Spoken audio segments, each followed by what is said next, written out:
Welcome to Hell or High Water pre-party for the third annual Art of Bourbon. I'm James Siegel. I'm the beverage director at Hell or High Water below Whiskey Row in downtown Louisville, Kentucky.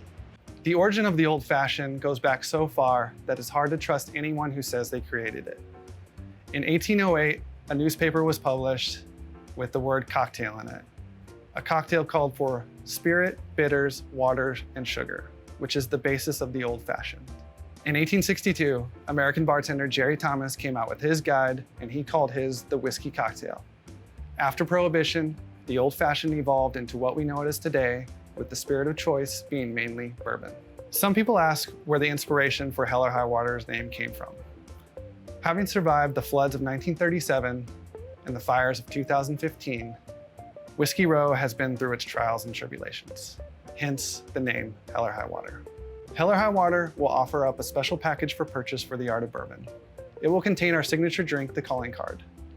We are also offering the calling card for our weekly delivery to go program, and it only seemed appropriate to include the calling card as a way for Hell or High Water to come by and say hello during these quarantine times. Come Hell or High Water, we will get through 2020. So I wanted to take the time to show you how we make the calling card in-house at Hell or High Water. This is the calling card. This will be the finished product. So first we start out with some Angostura bitters. Then I use Demerara simple syrup, which is a darker simple syrup. Some dry curacao, which is an orange liqueur. Some red sweet vermouth. And then Braulio, which is an Amaro bitters from Sweden. Yes. And then for our spirit, we like to use Old Forester 1920. It's the Whiskey Row series, and it's the Prohibition style. It's 115 proof, so it's pretty high octane, but we love it here.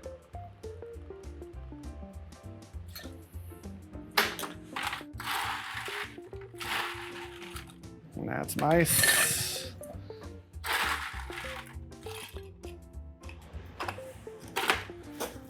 Give it a little stir.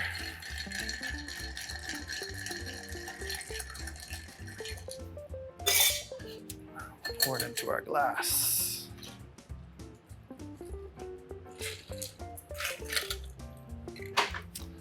We'll add a little orange twist.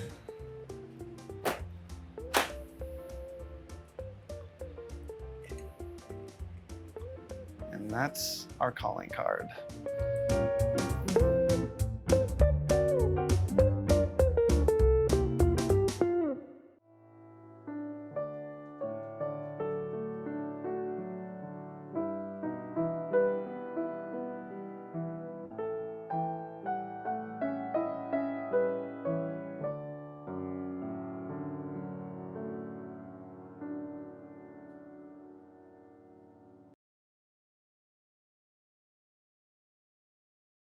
Hello, today I'm going to talk about the first section in Andy Warhol Revelation, which is titled Ruska Dolina, Church and Community.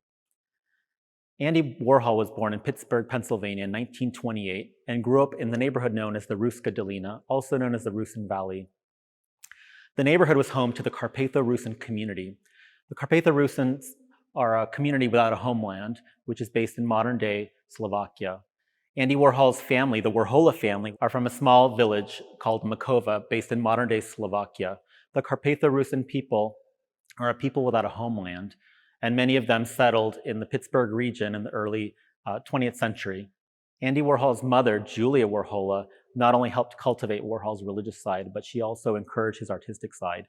She was the first to buy him a camera. She also gave him art supplies as he made illustrations and also colored in his coloring book and played with paper dolls.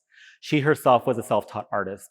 And in this section of the exhibition, the Ruska Dolina, we give you a glimpse of Julia Warhol's own body of work. The show has over a dozen illustrations that she made. She's almost like an outsider artist. She depicted her two favorite subjects, angels and cats. And so the exhibition features lots of winged angels, and some of them bear her signature, which she never signed as Julia Warhola, but actually Andy Warhol's mother. Andy Warhol would, as a child, would go to school in Pittsburgh and attend college. His father died when he was a child, and a bond was created for him to go to college. He'd be the first in his family to attend college. He graduated in 1949 from Carnegie Mellon University, then called Carnegie Tech. In 1949, he relocated to New York City and found work within a week. His first commission was with Glamour magazine as a commercial illustrator.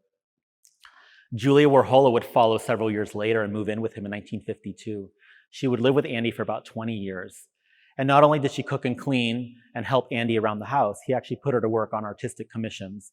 A lot of the 1950s work, those that bear penmanship, are actually based off her penmanship. The Ruska Dolina section also includes some early things from Andy Warhol's childhood, specifically from the archives in the Andy Warhol Museum. Here you'll find what the family claims to be Warhol's earliest artwork. It's a chalkware plaster of Jesus Christ meant to hold 2 candles at the base. It's the type of white chalkware plaster you might order online and receive with a set of paints. In this case, primary colors, yellow, red, and blue. And Andy would have painted it when he was around the ages of 10 to 12 years old. And it's in the exhibition and considered quite a rare object and rarely exhibited. In the 1950s, Andy Warhol was a successful commercial illustrator. A lot of the illustrations were made for clients such as Glamour magazine, Cadillac, I. Miller Shoes, Bonwit Teller department store. And oftentimes, the clients would dictate what would be represented on the illustrations themselves. This gave Andy the perfect opportunity to represent American holidays, in particular, Christmas and Easter. Andy was familiar with both holidays, and he really enjoyed gift giving. The paintings behind me, as you can tell, represent Easter eggs, but they also represent the folkloric tradition of Pisanki, which was an egg decorating technique that was typical in Andy's Carpatho-Rusyn community. Thanks for watching. Come see Andy Warhol Revelation at the Speed Art Museum on view through November 29th.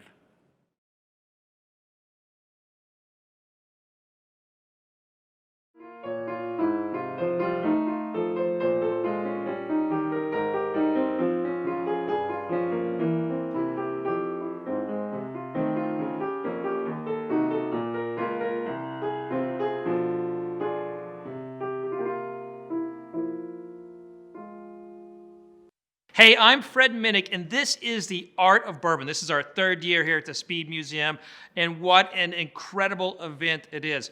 First, I'm Fred Minnick. I write books about bourbon. I study bourbon. I've been writing about the history of bourbon for 15 years, and this is bourbon's moment in the world of art. And bourbon hasn't had a moment like this before, and here we are in the 3rd year in a row, while champagne and cognac have all these connections to art museums around the world. Bourbon's finally getting one, and it's in its hometown of Louisville, Kentucky, the Speed Art Museum. This is an incredible museum, incredible collections throughout here. Andy Warhol, I mean, come on, this place is awesome. But bourbon is getting its moment, and the Art of Bourbon here. And what I love about this is that it really does belong in the Speed, because the Speed is about telling stories and history. Well, there's not a better story of American history than bourbon. Every bottle that you will see here tells a story, a unique story of a distillery, and a unique story of a particular part of American history. And I can't wait to tell you about them. And by the way, if you happen to be the winning bidder, you get to drink it. There's no better history than that. Well, maybe if you drink too much, but don't do that. So let's take a look at those bottles. So here I have an Old Fitzgerald, a 6-year-old bottled in bond from the early 1960s. Now listen, this is a very important bottle historically. This comes from the Stitzel-Weller distillery, and at the time of this being produced, labor unions were striking left and right at Stitzel-Weller.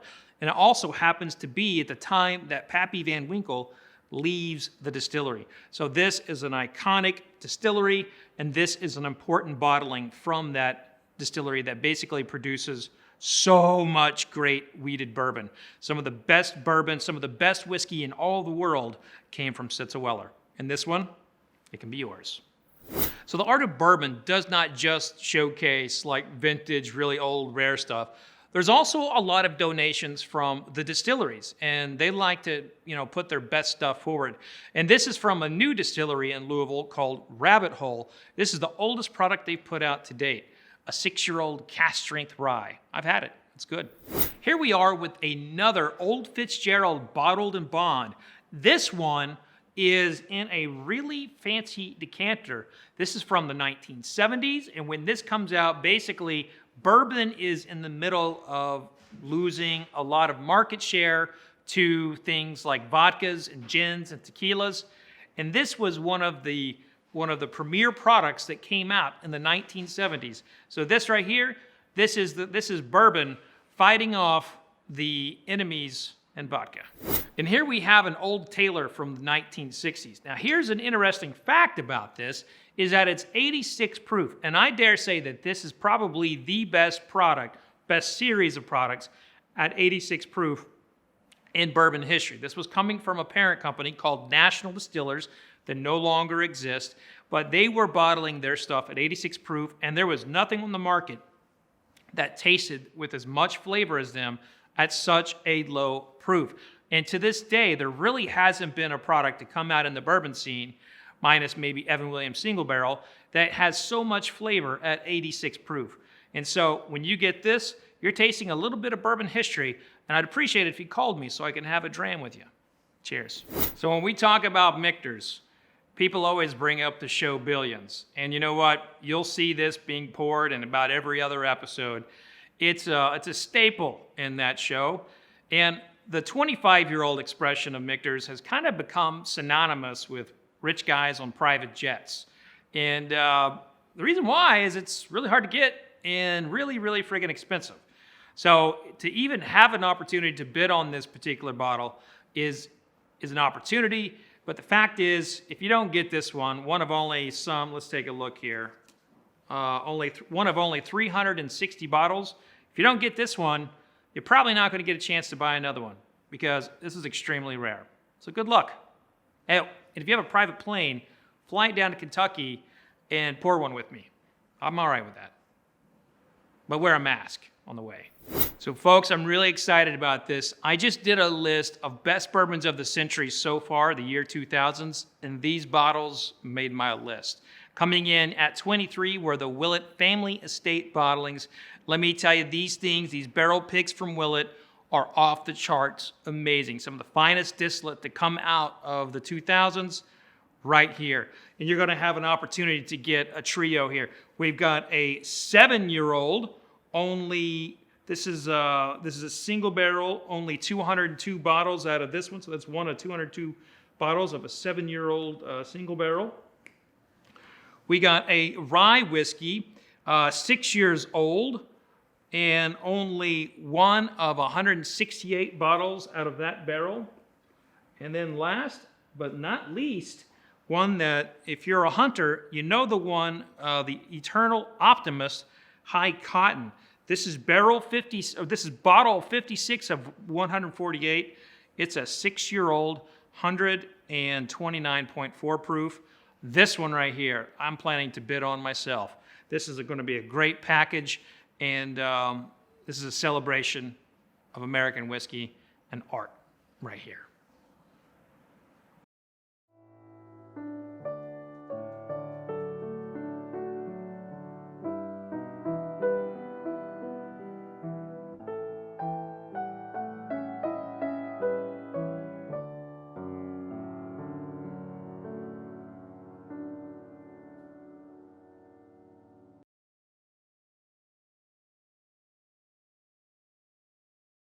Hi, I'm Jose Diaz, Chief Curator of the Andy Warhol Museum.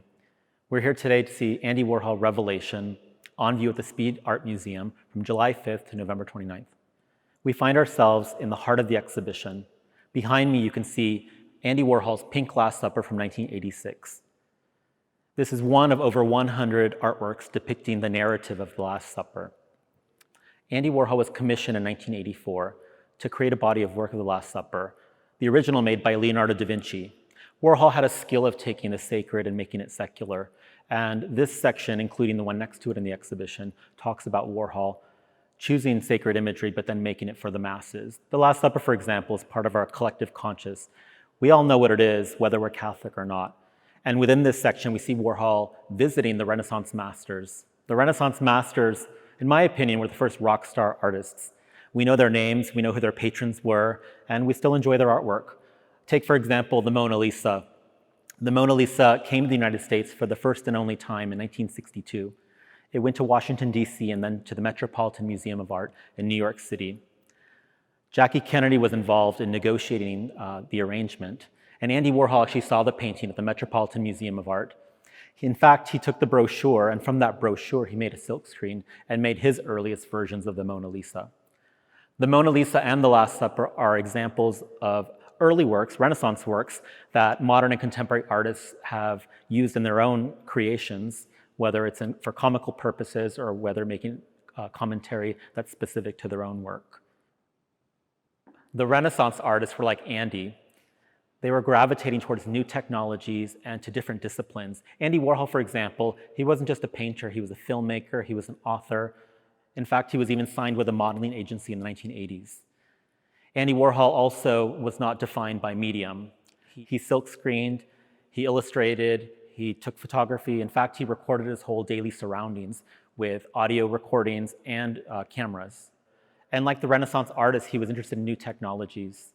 Warhol's own studio, which we call the factory, was a lively place. But not only that, Warhol ran his studio, like the studios of the Renaissance artists. It was a place to congregate, but also a place to make work. This section also includes a Raphael Madonna. This is Warhol's version. The original painting has been transformed, just like the Last Supper and the Mona Lisa, in a very Warholian pop way. You might recognize the painting, but Warhol's added sort of a painterly gestural quality to it and added a price tag at the very top left hand. This section of the exhibition also includes other takes on Renaissance masters. For example, the Last Supper was made by Leonardo da Vinci, as was another painting in the show, the Annunciation. Warhol included this in a series called Details of Renaissance Paintings.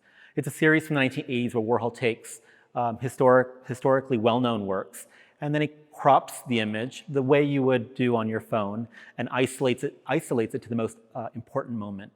In the Annunciation, in Andy Warhol's version, he crops it out so all you can tell is that there's a hand on one side and a hand on the other, and a landscape in the middle. The hand on one side is the hand of the angel Gabriel, telling the Virgin Mary, the other hand, that she's about to give birth to the Son of God. It was a well-known painting at its time, but it's quite obscure today. Thanks for watching. Come see Andy Warhol Revelation at the Speed Art Museum on view through November 29th.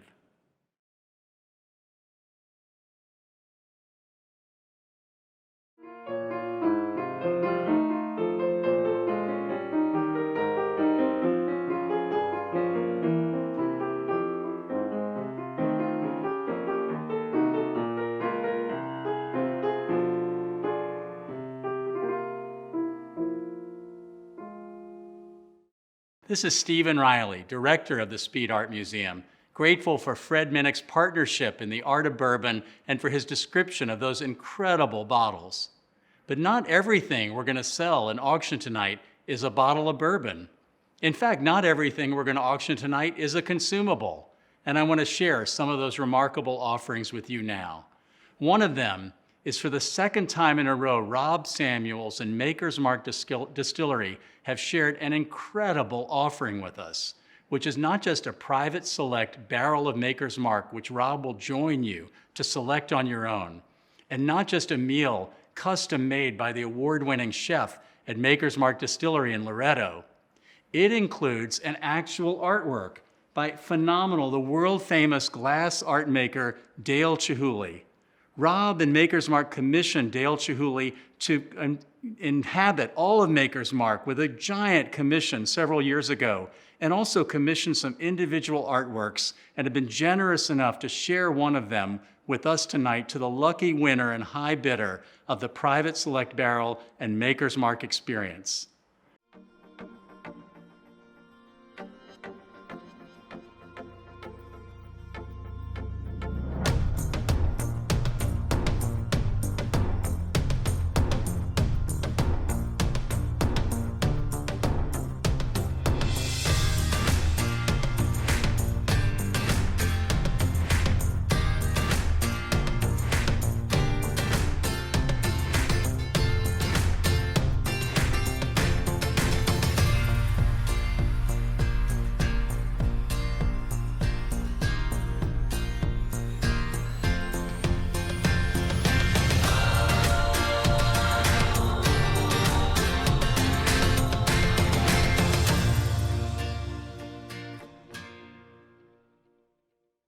We also want to thank Steve Wilson, Hermitage Farm, and Barn 8 Restaurant which gave us not just 7 incredible bottles of bourbon, but a weekend-long experience with a stay at Hermitage Farm's original farmhouse and 2 custom-designed meals at Barn 8 Restaurant, a tour of their brand new art walk, and an incredible experience at this farm that's produced more than one Kentucky Derby winner over the years.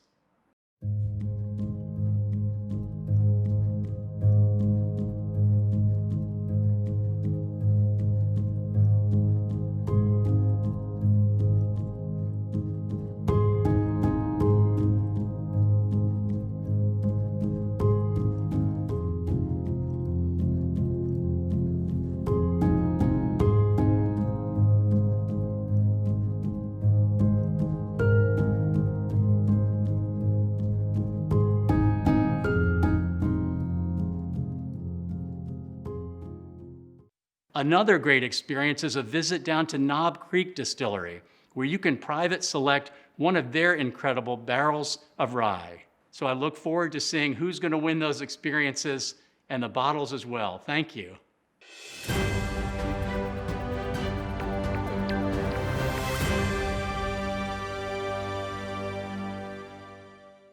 Hey, next up, we have the Black Bowmore 50-year-old. Now, this is a really important bottle. There's only 159 of these bottles, really, in the world. If you think about that, that is crazy, crazy rare. This is from 1964. Now, think about this for a second. Right now, we know of Scotch for their single malts, but in 1964, we only knew Scotch for blended Scotch.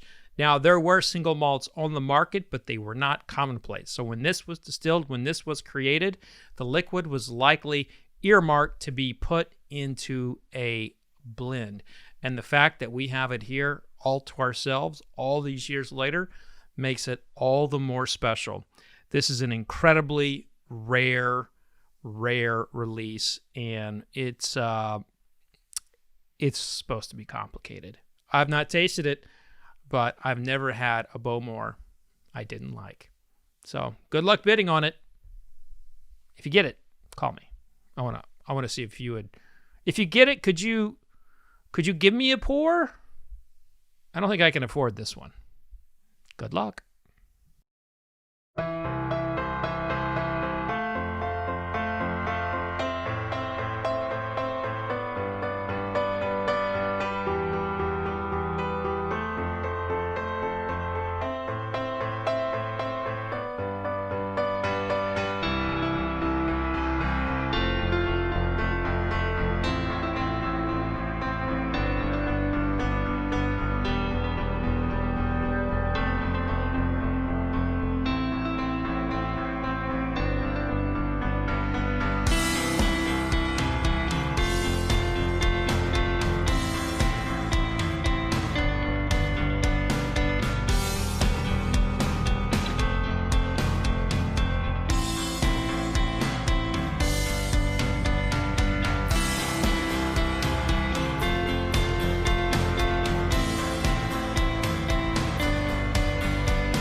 So listen, we all know that 2020 has been a big, giant bowl of suck.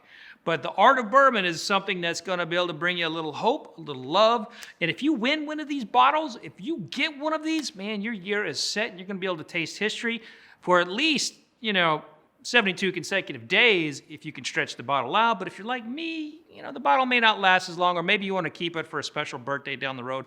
But every one of these bottles can go to help art education in Kentucky. And right now, funds are getting slashed left and right. People can't go and visit as much as they used to. It's a very difficult time for museums, especially in the art community. So by bidding, by helping, you are supporting the most important art museum that we have in Kentucky. So make sure that you are going to theartofbourbon.org and finding information there to learn how to bid. On that page, you'll find everything that you need to know. And if you're watching it on that page, if you're not going over there and clicking bid over there right now, I mean, you're missing out. You're missing out because there's a lot of great bourbon, and you're going to be able to help, a future artist. So remember that. Cheers, everybody. Be safe out there. And here's to hoping that your 2020 sucks a whole lot less by getting one of these great bottles. Cheers.